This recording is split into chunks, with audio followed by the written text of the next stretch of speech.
aquí transmitiendo desde Ecuador. Mis amigos, mi nombre es David Mantilla y en los siguientes 45 a 60 minutos vamos a conversar sobre lo que es la medicina consciente con uno de los principales exponentes del Internet, principales exponentes que dan la cara acerca de la medicina consciente. Él es el doctor Ricardo Soto. Bueno, en virtud del tiempo, pues vamos a empezar. Yo he preparado unas preguntas digamos, abordar.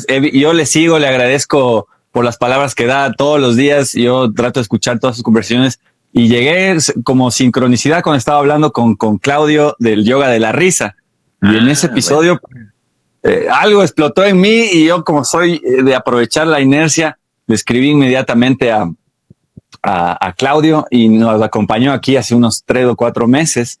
Y pues dije, no, el siguiente tengo que hablar con el doctor Ricardo y preguntarle lo siguiente. Entonces, dice así: mire, muchos hemos vivido casi toda una vida dando por sentado que tenemos este cuerpo y lo llevamos a través de los años casi de manera automática. Casi nunca le preguntamos ni siquiera qué es lo que necesita. Y la mayoría de recomendaciones pues siempre vienen o de nuestros padres o de la escuela. Pero ¿qué hay más allá de este cuerpo? Qué interesante pregunta. Muchísimas gracias. Además, aprovecho de saludar a mi amigo Claudio, un gran maestro del yoga de la risa. Justamente revisé ese video en que ustedes conversaron y no es casualidad, ¿no? Habiendo podido revisar muchos suyos, vi ese y por algo resonamos a través de él. Gracias. Usted lo dijo muy bien. Podríamos decir, habitamos un vehículo corpóreo maravilloso, un real milagro, un milagro. Cuando alguien se ha dedicado a estudiar la fisiología, como es en el caso de los que estudiamos medicina, es una maravilla percatarse cómo este organismo de, qué sé yo, casi infinitas células, ¿no es cierto?, unidades vivas, en una armonía perfecta fluye, vive, y no tiene nada que ver con esa bolsa de órganos que alguien puede representar después de estudiar anatomía solamente. O sea, hay mucho más que esa simple conexión a través de las funciones de cada sistema. Y entendiéndolo así, siento que la pregunta permite ir a algo mucho más trascendental, que es ¿por qué nos definimos por lo que tenemos? Como suele ocurrir, nos definimos por lo que tenemos. Tengo esto, me presento y digo tengo esto, y le damos apellidos. Mi señora, qué sé yo, mi casa, mis logros. Cuando en realidad no somos dueños de nada, ¿no? Del cuerpo tampoco. No obstante, lo habitamos y merece ser tratado como el templo que es, el templo de la divinidad que somos, ¿sí? ¿Y qué más somos entonces? Podríamos avanzar en ese, después del tener, lo que hacemos. Y no me refiero a la vocación, solamente a los títulos que hayamos logrado, no es solo el propósito de vida.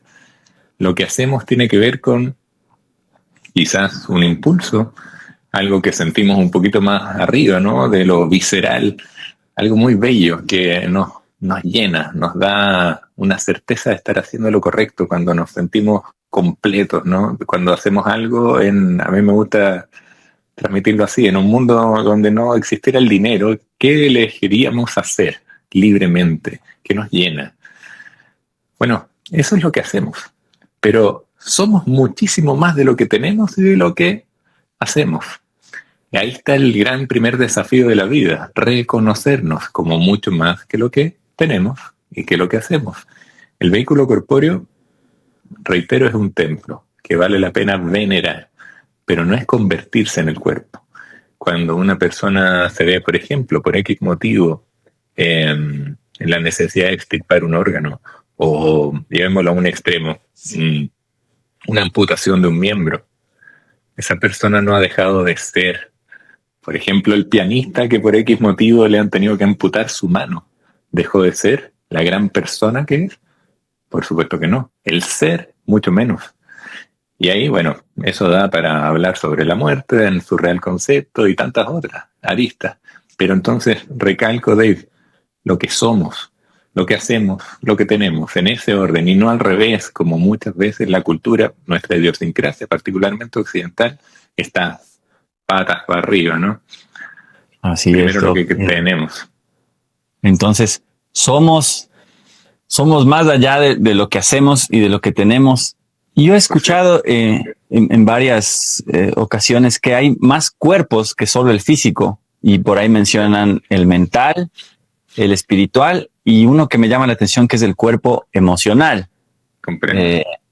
Entonces, basado en esto, ¿no? Que cada vez se estudia más, cada vez tenemos más estudios, más evidencia que conecta a la ciencia con la espiritualidad. Y año a año hay millones, ¿no? Tenemos desde que empezó con el disparador de protones para ver la materia, investigaron sobre la partícula de Dios, las neurociencias mismo te dicen cómo influye, digamos, tu estado mental. ¿Por qué nos cuesta tanto? Y aquí recalco, ¿no? Que hay que hacernos cargo. ¿Por qué me cuesta tanto creer las evidencias presentadas y como sociedad? ¿Por qué me cuesta tanto? Lo felicito por incluirse en eso, ¿no? Porque es un desafío, veo, de Dave. Lo felicito. Bueno, yo puedo hablar de mi propia experiencia. Cuando yo creía saber, habiendo recién egresado de la carrera formal de medicina, y uno, por supuesto que le ensalzan el ego, ¿no? Entonces anda con hasta una parada distinta. Que ojalá todos se den cuenta que me cuelga algo por aquí para identificarme como médico. Esas tonteras, bueno, tienen que ver justamente con esta tergiversada prioridad de tener, hacer y ser, u olvidar lo que somos. Pues somos muchísimo más, y eso que no somos capaces fácilmente de palpar, de ver. En el antiguo paradigma del ver para creer, por supuesto que voy a ser ciego hasta que empiece a creer. Y la dificultad está en por qué me quiere que crea algo que no he visto. A mí me pasó de él. Voy a contar cómo fue, porque si me permite, es realmente algo que además me emociona y me encanta volverlo a repasar. En ese ego muy desarrollado, yo me dispuse al egresar de la carrera, dado que no tenía certeza qué hacer, intuí que iba a aprender algo importante que me iba a complementar al postular a una formación de 3 años en un curso que se llamaba Medicina y Cultura Oriental. Ahí conozco dentro de muchas personas, a una mujer maravillosa, impresionante, que me leyó la mente desde la primera vez que la vi. Literalmente me leyó la mente. Y siento que esa clase particularmente me la hizo a mí. Ella me dijo un día, le voy a enseñar a ver eso que usted cree que no ve, el aura. Me habló del aura, o cuerpo etérico, como algunos hablan, cuerpo sutil. Muchos de mis compañeros que no eran médicos me decían, sí, yo nací viéndolo. Y yo decía, ¿y dónde me vine a meter? Yo nunca he visto eso. Había escuchado algo, me parecía lo más... No sé, yo en ese tiempo usaba muchos términos peyorativos para alguien que fuera capaz de hacer eso o que lo reconociera. Claro, como era mi ignorancia, yo lo descartaba. Típico del que no tolera su ignorancia o no la acepta. Bueno, cuento corto, yo estaba sumamente escéptico. Dije, a ver, ¿qué me van a querer mostrar? Ok, se pone una compañera ahí en el ejercicio, le piden que se centre, que se conecte, la pared blanca, el típico escenario habitual, una luz tenue, para ver finalmente ese aura. Ella se corre de la silla y yo no vi nada. Y Dave, estuve a punto de levantarme de esa silla de clases y retirarme y decir que les vaya bien en su locura porque ustedes están todos fallados. Estuve a punto. Siento que percatando aquello, mi maestra, esta mujer que estaba relatando extraordinaria, mi maestra fue por 10 años, le pide a mi compañera que se retire y es ella la que se pone ahí en la silla y se centra realmente y en un minuto se mueve rápidamente de la silla y yo comencé a llorar. Pero lloré, Dave, porque vi lo que creí nunca iba a ver, a ser capaz de ver. Le vi claramente. No era un pequeño colorcito, una sutileza, le vi una capa, un manto blanco extraordinario que quedó la impronta de ella cuando ella se retira de la silla una vez que plasma su energía ahí. Lo vi, era capaz de casi tocarlo, de describirlo completamente, y en realidad no pude hablar más que llorar. Lloré, y mi señora es testigo de que debo haber llorado como una semana por lo impresionante de por fin ver aquello que creían no iba a ser capaz, que era un bluff, que era una mentira. Y ella me demostró después cómo fui capaz de verlo, porque a diferencia de lo que hizo mi compañera, yo estaba centrando, dándole foco, atención, y aquí me meto un poco en la anatomía. Con los ojos tenemos un punto, ¿no es cierto?, que está al costado del nervio óptico, que es donde más terminaciones nerviosas existen al respecto de la conexión ojo-cerebro, por donde más vemos, podríamos decir, y claro, focalicé eso. En ese momento mi cerebro estaba filtrando todo lo que no tenía conocimiento. Solo acepta lo que ya había visto, ¿me explico? Al focalizar así. Por supuesto no vi nada. Cuando ella se centra, mi maestra en cambio se centra, me dice, mire acá, aquí. No me mire a mí, me dijo. Mire acá. Ok, le hice caso, dándole la última oportunidad al curso. Hice eso, y gracias a eso, después me lo explicó, esta focalización del cerebro estaba mirando acá, y el 95% de la retina, que tiene menos terminaciones nerviosas, me permitió ver eso, porque ahí, en la analogía de la retina, esta mácula que se centra en el cerebro aquí, me permitió ver todo lo otro, no con el cerebro, como diría el Principito, con el corazón. Y lo vi, lloré, y eso no me lo va a quitar nadie. Eso, muchas gracias por compartir, qué maravilla. Qué maravilla, porque eso de ver el aura, la verdad, es un trabajo que yo lo he buscado. Y claro que tiene que ver con eso de no ver a la persona, sino lo que le rodea, ¿no? Alguna vez tuve la oportunidad de ver a un maestro mientras daba su enseñanza, y vi a esta distancia un halo de luz violeta sobre un fondo. Y claro, es impresionante porque da ganas de acercarse y ver qué es, ¿no? Y digamos, y eso es lo que básicamente va más allá del cuerpo. Empezar a entender que hay una dinámica que nuestros ojos físicos no ven, y la experiencia que nos cuenta sirve para todo estudiante universitario de ciencias de la vida y la tierra que cree que, digamos, que el planeta es una roca, y que, claro, y que no tiene, digamos, mayor cosa, y abrirle los ojos es lo que hacían nuestros pueblos originarios. Puedo hablarle de lo que se dice aquí como las culturas ancestrales andinas, que es darle San Pedro a aquellos, porque los que no ven les dan esa llave que les abre el cielo para que puedan verlo. Bueno, sin embargo, tenemos esa capacidad, ¿no? Pero fantástico que lo haya mencionado, porque la sabiduría de los pueblos originarios que nos unen, Ecuador, Chile y tantos más, ¿no es cierto? Ellos sí, y tienen tan claro el uso de, por ejemplo, plantas sagradas para conectar más fácilmente con aquello que este cerebro filtrador, digamos así, no nos permite ver. Cuando no es que lo apaguemos, como algunos científicos creen que la ayahuasca o San Pedro u otros tantos hacen, no, pues más bien despiertan o nos dan la posibilidad de ver con ese otro 95% que podríamos llamar el inconsciente. Para mí, el niño que no juzga, el niño que sí sabe amar, ese que está dentro de Dave, ese que está dentro de Ricardo, y que hemos olvidado, desatendido, porque nos creemos un adulto maduro o responsable o, qué sé yo, productor de dinero, y eso no es lo que somos. Tenemos que volver a ese niño desde la inocencia y ser el adulto para conducir a ese niño. ¿Me explico? Es el niño el que sí sabe vivir, el que disfruta sin juzgar, el que sabe amar. El adulto se ha maleado con un adoctrinamiento de múltiples factores que nos rodean. Entonces, si empezamos a creer para ver, literalmente no solo vamos a ver el aura, sino que podemos empezar a concebir esta Pachamama que nos, por ejemplo, nos acoge en un ser vivo, que no nada tiene de roca, o mirar el cielo en la noche y concebir que esas infinitas galaxias no están de adorno para uno. No. Entonces empezamos a valorar la vida, lo que somos. Así es. Y parte de valorar la vida, digamos, alguna vez escuché a Sadhguru que decía que somos administrador de una fábrica de bioquímicos completa, pero que somos pésimos administradores y por eso no logramos. Entonces yo le pregunto a usted respecto a esta visión que tiene del cuerpo como un todo bioenergético. ¿Cómo, cómo es un día ideal administrando bien la bioenergética del cuerpo desde que uno se levanta? ¿Sabes cuánto valoro ese tipo de preguntas? Muchísimas gracias, de hecho.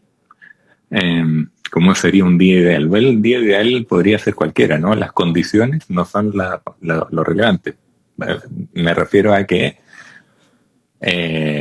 no tenemos que buscar condiciones para considerar algo ideal. Cualquier día puede ser el ideal, ¿no?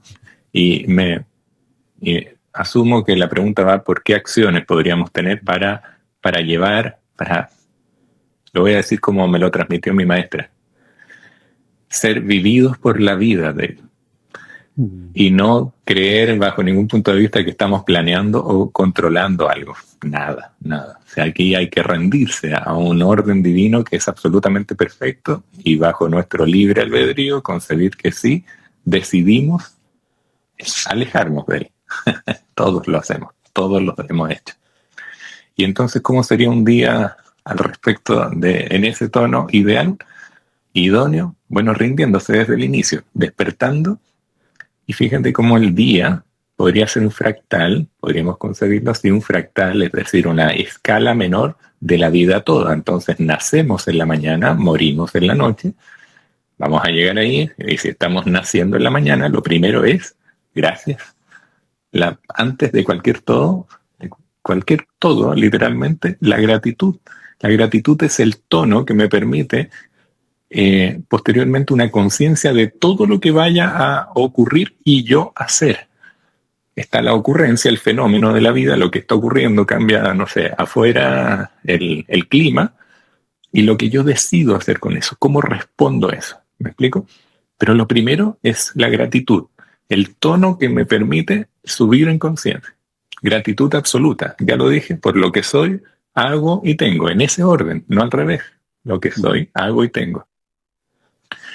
Y siento que posteriormente, quizás un poco jugando a lo habitual, sería cortar el ayuno, en eso que llamamos desayuno, a través de un acto, un ritual, que podríamos concebirlo así, como es la nutrición consciente, que no parte por lo que nos echamos a la boca, por lo que respiramos.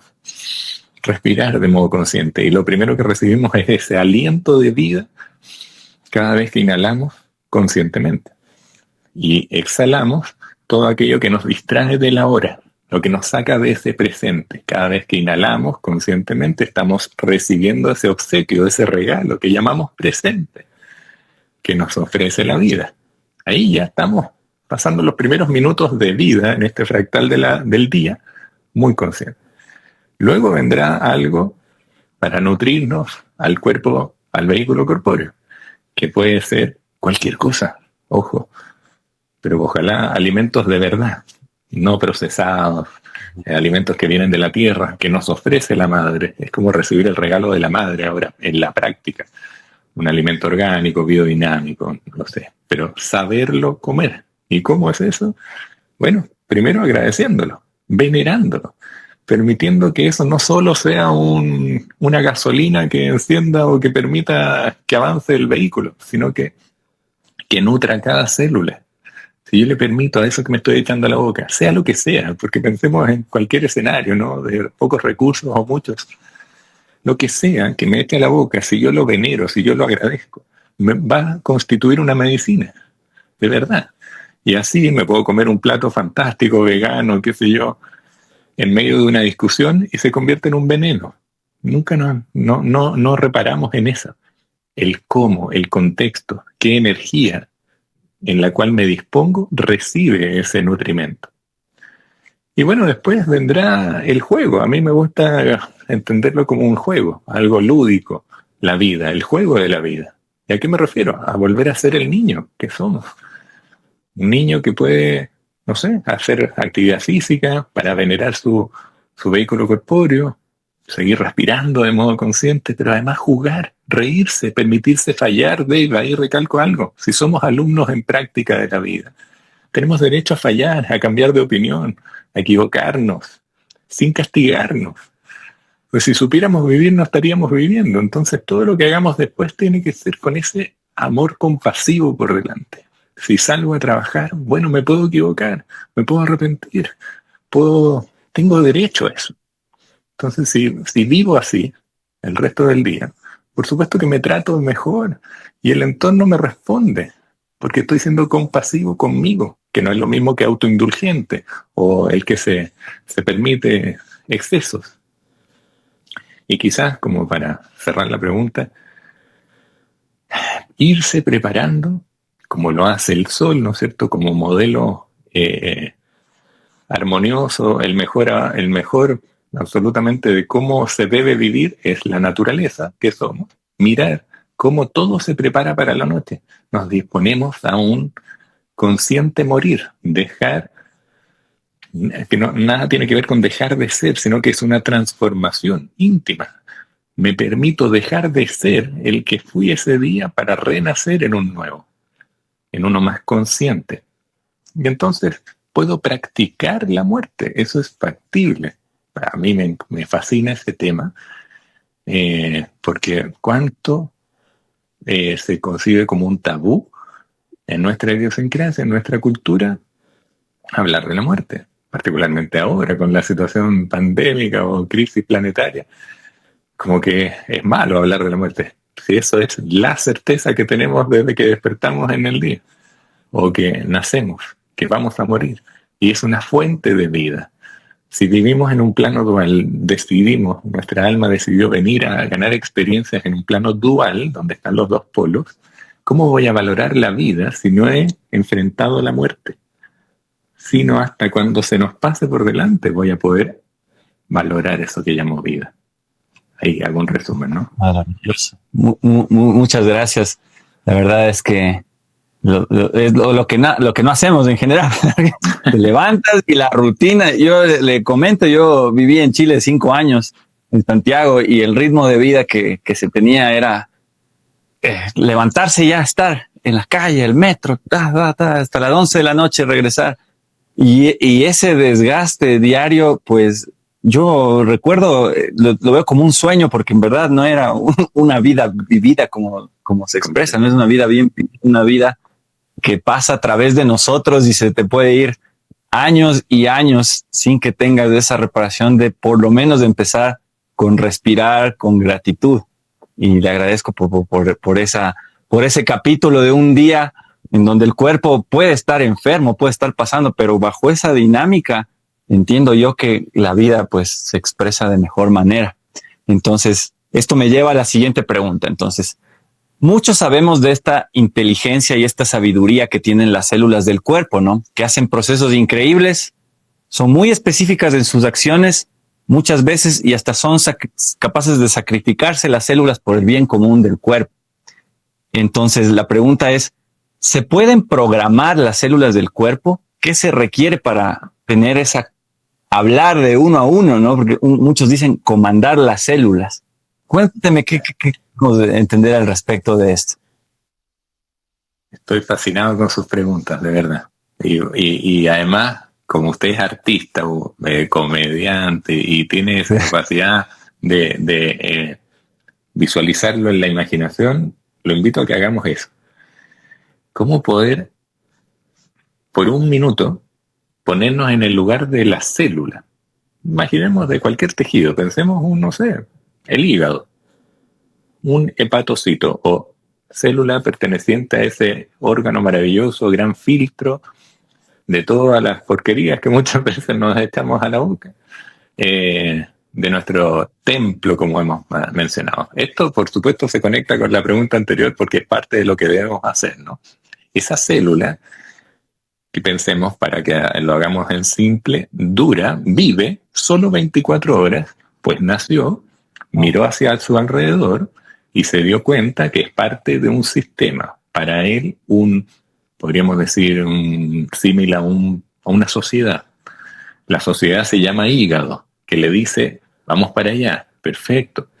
Pero antes de eso, puede encontrar dentro de sí mismo, en el núcleo de la célula, un orden divino, un ciclo celular, para los que saben de biología, que le dice qué debe ocurrir en su vida, que si bien tiene libertades, hay algo que sí debe ocurrir. Pues nace, hace su función, se va a reproducir y va a morir.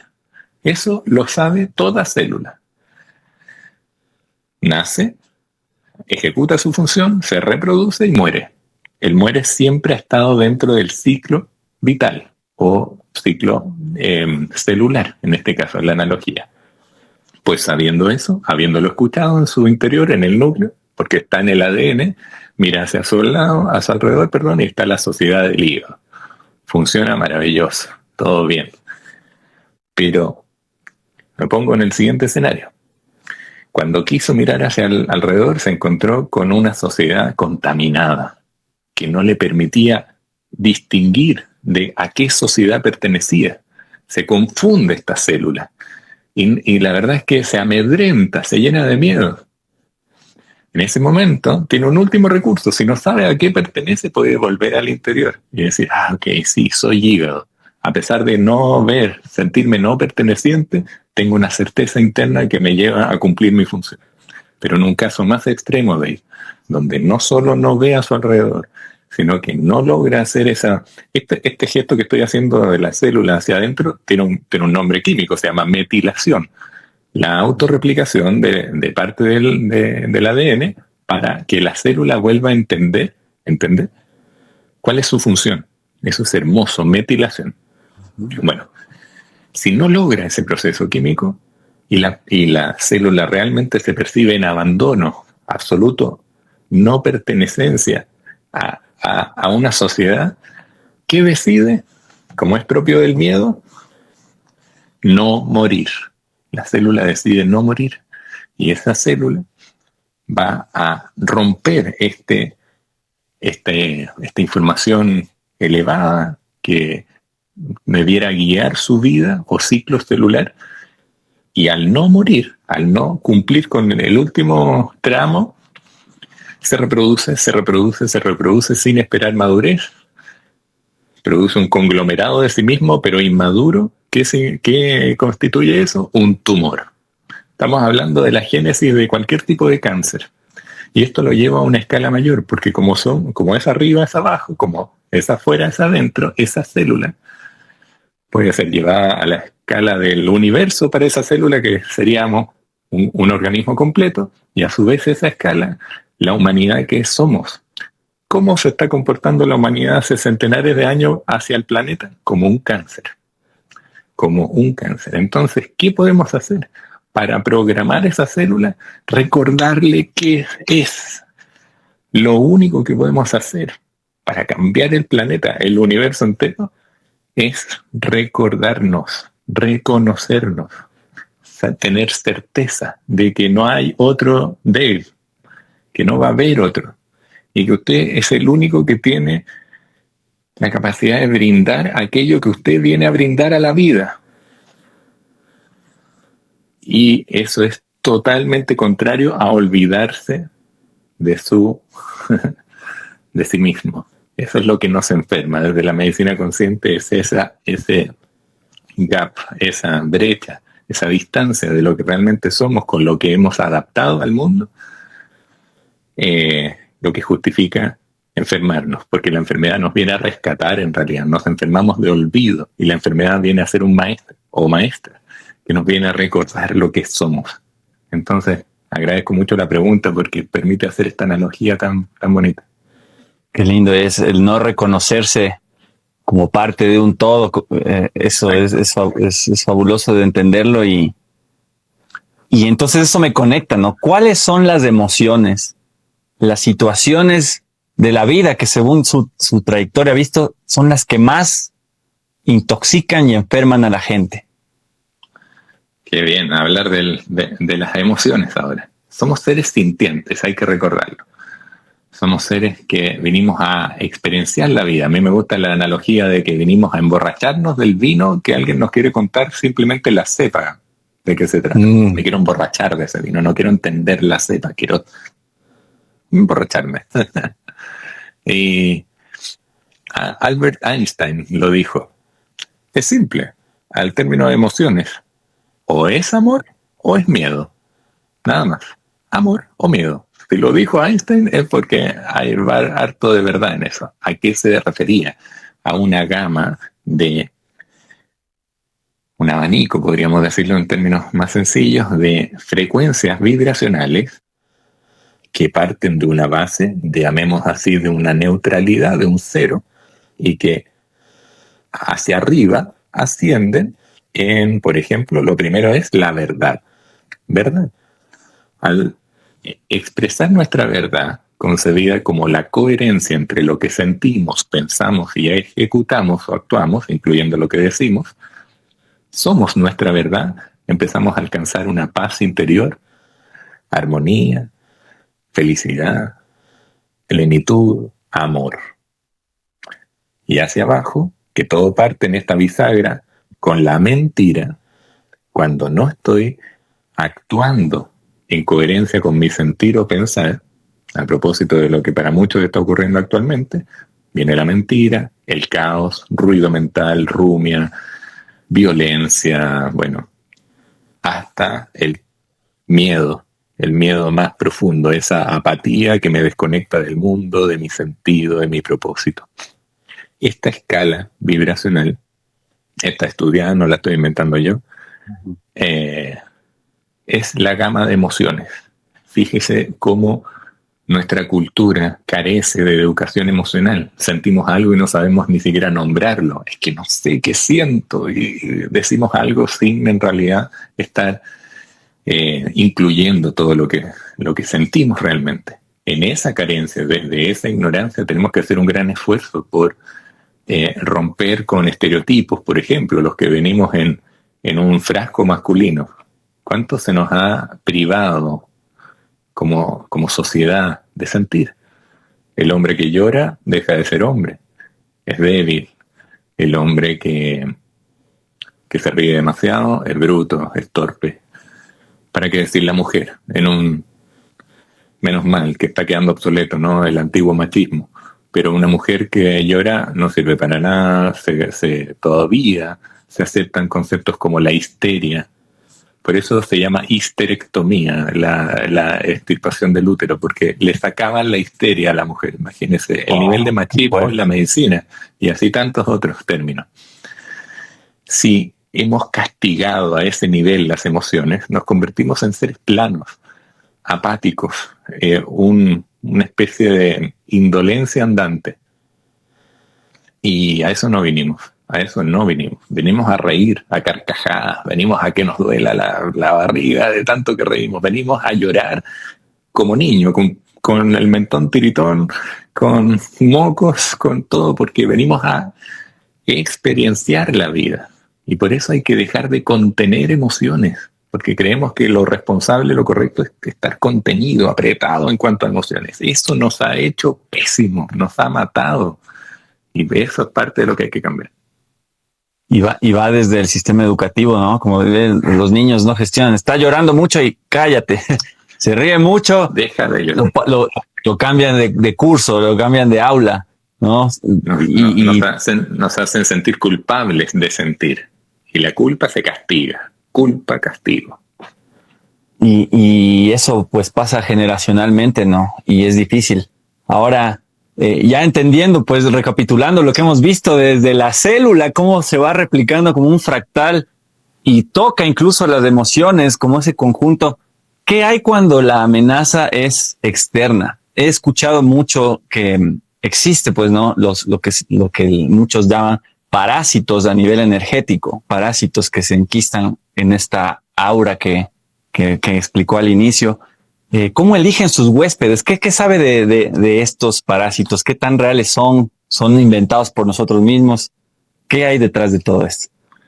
Qué interesante. Bueno, no me voy a cansar de aplaudir sus preguntas. Lo agradezco mucho, en serio. A ver, más allá del concepto de parásito o no energético, emocional, todo es energía, ¿no? No solo las emociones son energía. Todo lo es. Y todos nos hemos comportado como parásitos o vampiros, podríamos decirlo así, energéticos. Todos hemos estado, por ejemplo, en un estado, perdón por la redundancia, nos hemos sentido vacíos de algo, quizás con una tristeza que no hemos sabido expresar como tristeza, entonces tenemos algo apretado por acá, quizás aquí en el pecho, como es habitual sentir, la congoja, la nostalgia, y tantos términos que el español no nos deja, pero en portugués sería saudade, en alemán sería Sehnsucht, es como esa pena por el pasado, esa tristeza, y entonces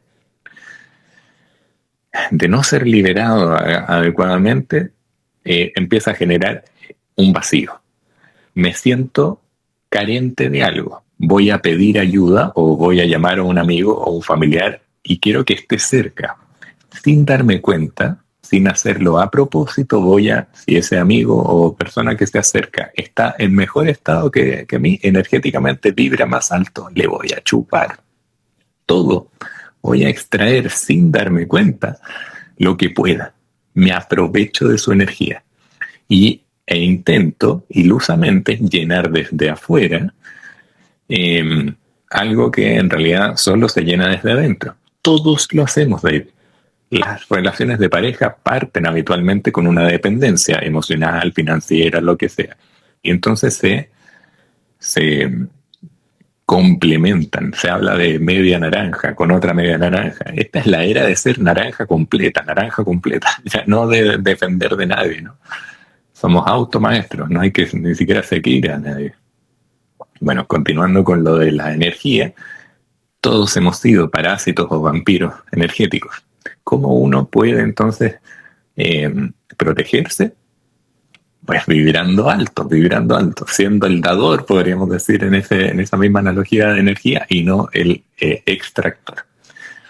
Vibrando alto significa hacia el amor, como cuando nos hemos sentido enamorados, que no es lo mismo que amor, ¿no es cierto?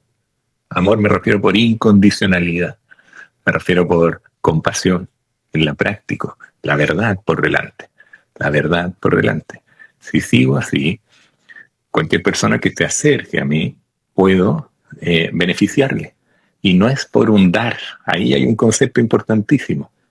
No vinimos a dar amor, vinimos a compartir amor. No puedo dar lo que no tengo. Eso lo dijo Mahatma Gandhi. Primero me lleno y es una especie de rebalse, luego comparto. No puedo pretender dar algo que primero no soy. Primero soy, luego comparto. Eso no es egoísmo como se nos ha hecho creer. Eso es amor propio. Que a mí no me gusta decir propio porque el propio ya lo llena un poco de ego. Es amor al ser, que es lo mismo que ser amor. A eso vinimos, eso somos. Es el origen, el vehículo y el objetivo a la vez. Pues entonces nuestro correcto desempeño energético sería seguir llevando una vida de modo consciente para vibrar lo más alto posible y entonces quien se nos cruce en el camino, que no es casualidad, se lleve algo compartido que lo haga crecer, no imponiendo nada, sino que respetando su libre albedrío, su legitimidad como otro proceso de vida, un alma que viene en un proceso absolutamente distinto. Entonces, si yo en algo me concibo despierto y veo que están todos durmiendo a mi alrededor, en vez de caer en el ego de ir a despertarlos a todos, ¿qué debo hacer? Caminar en puntillas para respetar ese dormir. Porque también estuvimos dormidos, pues, todos. Y no, a nadie nos gusta que nos remezcan, que nos despierten de la siesta, ¿no? A nadie. Así es. Muchas gracias, Doc. La verdad, estoy ahí explotando las ideas en la cabeza y veo que la gente que nos mira también y quienes vean este live pues quedará para la posteridad. Y ya para despedir, esta es una pregunta un poco más que tiene que ver con su figura dentro de este proceso que está llevándose a cabo digamos en Latinoamérica, porque son muy pocos los profesionales de la salud que tienen esa valentía de salir en cámara a hablar, y muchos esperan a que no haya nadie, que se vayan por poco más, que solo escuche a la persona y ahí sueltan, digamos, algo de lo que siempre han querido decir.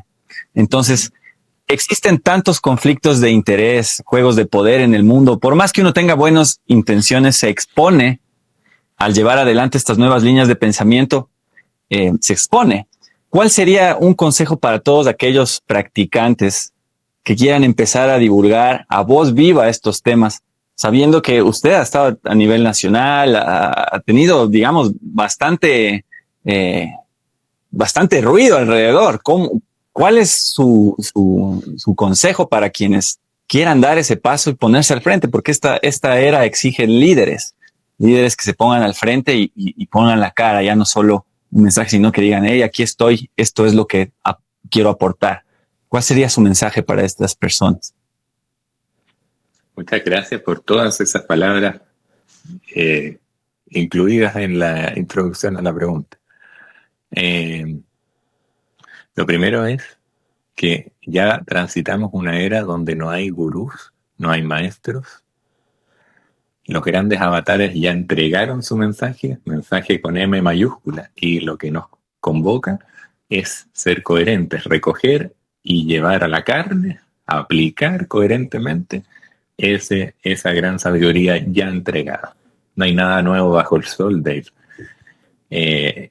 Cuando pedimos ayuda, jugamos a que el otro me va a decir algo que me aporte. Pero en realidad, si yo expreso un sabio consejo, en realidad me lo estoy dando a mí. El otro en ese sentido no existe. Siempre estoy ayudándome. Que sea consciente de eso o no, ahí está el discernimiento, la real inteligencia. Pues un líder, a propósito del término que usted usa, se distingue o es discernible de un jefe porque predica con el ejemplo, como lo han hecho los grandes avatares, el maestro Jesús, por ejemplo.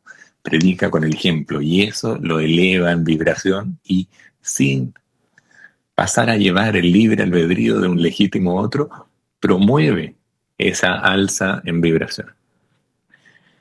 Exponerse es un gesto de arrojo, ¿no? Usted lo ha hecho, si hace stand-up, si hace sus muy entretenidos videos, bueno, se expone. Está entregando, abriendo el pecho a que lo feliciten, le vomiten en la cara, lo juzguen. Perfecto, perfecto. Bienvenido a esos escupitajos, los tomatazos y también los cariños. Todo. Porque significa que usted genera ruido y está avanzando. Ese avance va a pisotear callitos siempre. Le va a doler, va a generar anticuerpos en muchas personas que no aceptan su bienestar. Podríamos decir, envidian. Usted no vino a sobar callitos, no vino a detenerse a quedar bien con todos. Eso se llama hipocresía y en esta era ya no la toleramos. Entonces, tenemos que solo avanzar. Al principio vamos a ser considerados locos, fuera de la norma. Este tipo de pelo largo que se cree, que mira la barbita, se ríe como niño, es un hombre grande y no se da cuenta. Todos esos comentarios, usted, que es energía, ¿no es cierto? Energía en forma de comentarios aparentemente negativos, usted pasa de loco a, como diría un buen tarotista, al segundo arcano, a ser mago, y toma esa energía para usarla a su favor y crecer aún más. Y seguir disfrazado de loco para ese que se cree normal. Pero usted va convencido de que no es loco, es extraordinario, porque no sigue a nadie más que a sí mismo. Automaestría, Dave, a eso vinimos ahora. Ya no hay que seguir a nadie. Así que sea loco hasta el final. Ahora, en este preciso momento es cuando más hay que serlo. Porque el mundo va a bombardear con amenazas. Usted sabe a qué me refiero. Y que si no lo hace, ya no pertenece al mundo, va a ser excluido. Bueno, este es el mejor momento para romper ese aparente balance y ser los locos que vamos a permitir una masa crítica que eleve el nivel de conciencia de toda la humanidad. La invitación es para todos, no todos la van a tomar. Hay muchos que se van al miedo. A modo de ovejita blanca. Usted y yo somos ovejas negras, que no son malas, son las disruptoras. Y si eso nos hace líderes, bienvenido. Pero coherencia para ser líder. Avance en coherencia. Eso puedo decir. Muchas gracias, Doc. Qué bien. Qué bien. Y les invito, pues, sobre todo si es que vieron este live, gente de Ecuador. Yo creo que en estas regiones, en estas latitudes, fue tan implementado con sangre durante 500 años.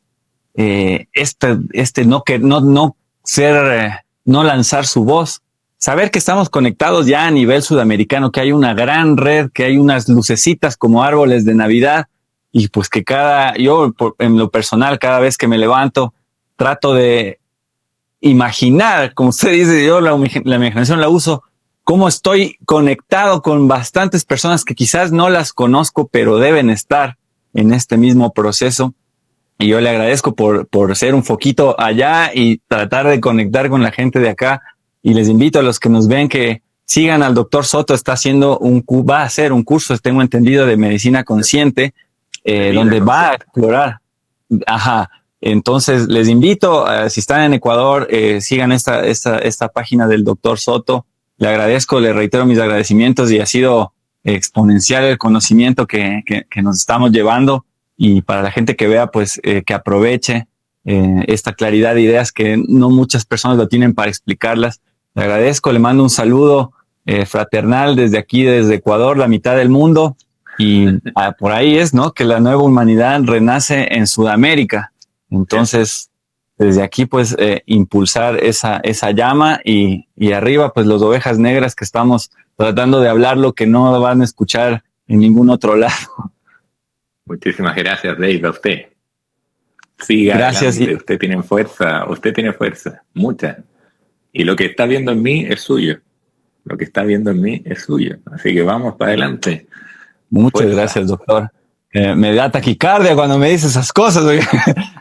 Luego hay que empezar a creérselo, y yo ya, digamos, he avanzado en la vida bastante en esto, y pues por eso tomo la batuta de, sin saber de medicina, pues invito a un doctor para que nos hable y nos diga las cosas como en verdad estamos sospechando que son, y ahora pues llevémoslos a la práctica y el proceso es a diario. Gracias a la gente que está en los comentarios, pues saltando de alegría de haber tenido este conversatorio, y nos despedimos por el momento, doctor Soto. Muchas gracias, Ricardo, por este precioso tiempo, y nos estaremos viendo, esperemos, en una próxima ocasión. Muchas gracias, doctor.